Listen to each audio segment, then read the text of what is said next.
Pourquoi Child Focus est financé par le gouvernement belge? Pourquoi ils ont autant d'argent? Qu'est-ce que la Maison Royale fait au centre de ça? Etc. Comment est-ce que Child Focus a réagi à la publication de la fameuse affiche?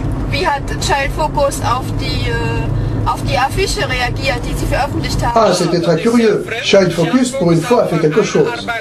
C'était une plainte contre M. Vervloezen.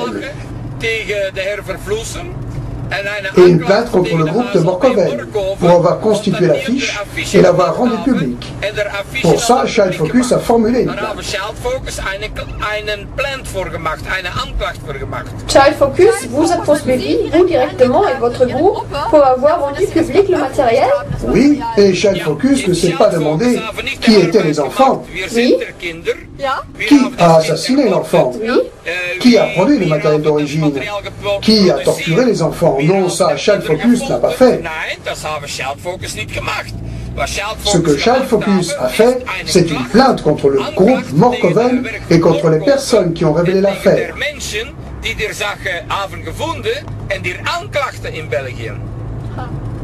Vous pouvez vous poser la question, qu'est-ce que c'est au juste que Child Focus?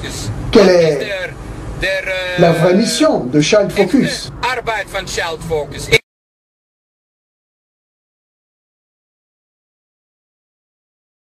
Il y a des actions à la radio. Appelez si vous avez vu l'enfant disparu.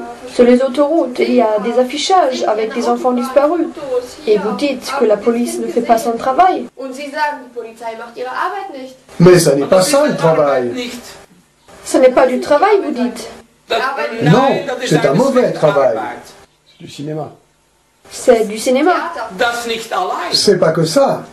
Moi, si je kidnappe un enfant, et en regardant la télé, je vois la photo de l'enfant à la télé. Ou je suis sur l'autoroute, et j'aperçois la photo sur les écrans d'affichage d'autoroute. Que partout je vois la photo, avec les annonces incitant à téléphoner si on croit avoir vu l'enfant. Qu'est-ce que moi je peux faire avec cet enfant? Le libérer? Non. Qu'est-ce que vous pouvez faire avec l'enfant? Dites-moi. Qui, le kidnappeur? Oui. Qu'est-ce que le kidnappeur peut faire avec l'enfant? Qu'est-ce qu'il peut bien en faire? Le mieux, c'est de le faire disparaître. Voilà. Ça, c'est la réalité. De plus en plus d'enfants sont assassinés parce que le kidnappeur ne peut plus libérer l'enfant.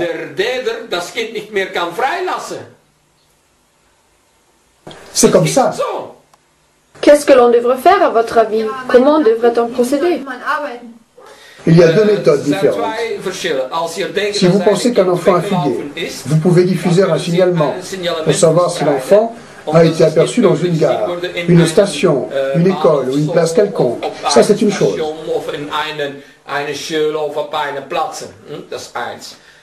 Si vous soupçonnez qu'il s'agit d'un enlèvement, il faut travailler en interne.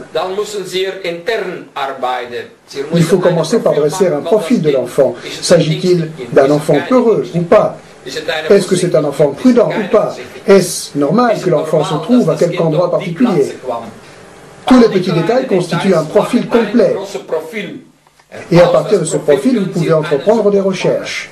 Ça, c'est le profil de l'enfant. S'il s'agit d'un enfant peureux, il ne va pas aller facilement vers une voiture inconnue et rentrer dedans. Vous comprenez?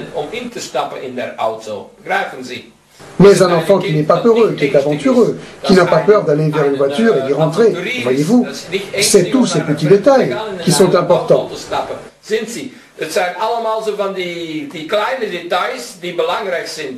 Est-ce qu'il y avait du monde sur les lieux ou pas?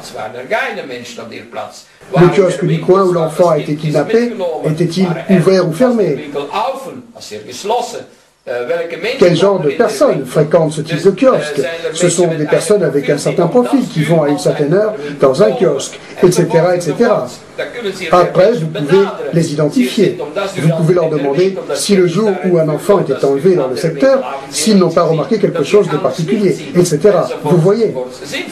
Tous ces détails constituent un grand dossier. Et après, on fait une enquête pour savoir s'il n'y a qu'un seul enfant ou plusieurs enfants qui ont disparu dans un secteur précis. Ça, c'est l'enquête qui ne doit pas être étalée dans les journaux.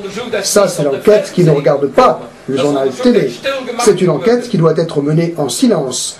De cette façon, on arrive à avoir des résultats. Mais si vous confiez tout ça aux journaux, à la presse, qui écrivent tous les jours de gros titres, nous avons trouvé ceci, nous avons trouvé un témoin, nous avons trouvé une voiture, nous avons trouvé ceci ou cela, ça n'est pas bon. Parce que vous alarmez la personne qui a emmené l'enfant. Alors, il faudra plutôt travailler en silence et pas écrire dans les gros titres bien visibles par tout le monde « Avez-vous vu l'enfant ?» Oui, c'est bien ça. Parce que si vous faites une déclaration à la télé sur une disparition d'enfants, il y a beaucoup de réactions. Ça provoque beaucoup d'émotions chez le public. Et il y a beaucoup de témoins qui prétendent à tort avoir vu l'enfant, etc., etc. Avec quelle réaction allez-vous travailler? Quelle piste allez-vous suivre? Ça donne à beaucoup de gens beaucoup trop de travail. Et au bout du compte, il n'y a plus de personnel et plus de temps pour intervenir dans l'affaire.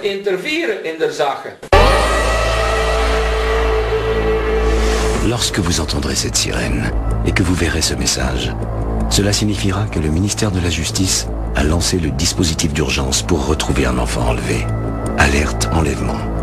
Une description de l'enfant enlevé, sa photo, la date, l'heure et le lieu de l'enlèvement vous seront communiqués, ainsi que des informations sur le suspect.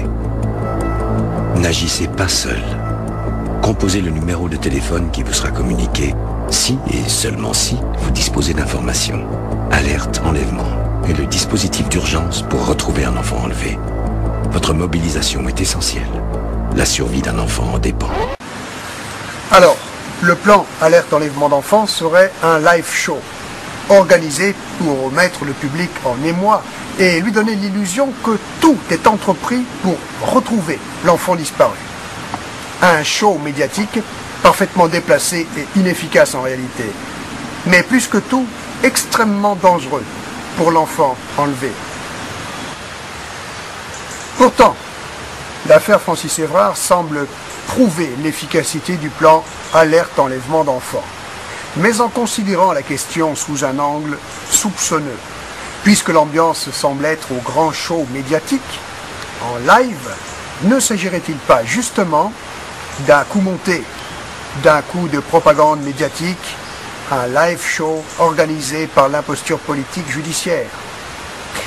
Rappelez-vous, Francis Évrard, un criminel pédophile, isolé, dûment incarcéré, et premier demandeur de soins, le pigeon au profil idéal pour un tel coup monté, qui est donc un beau jour libéré de prison avec une bonne dose de Viagra fournie par le médecin même de la prison.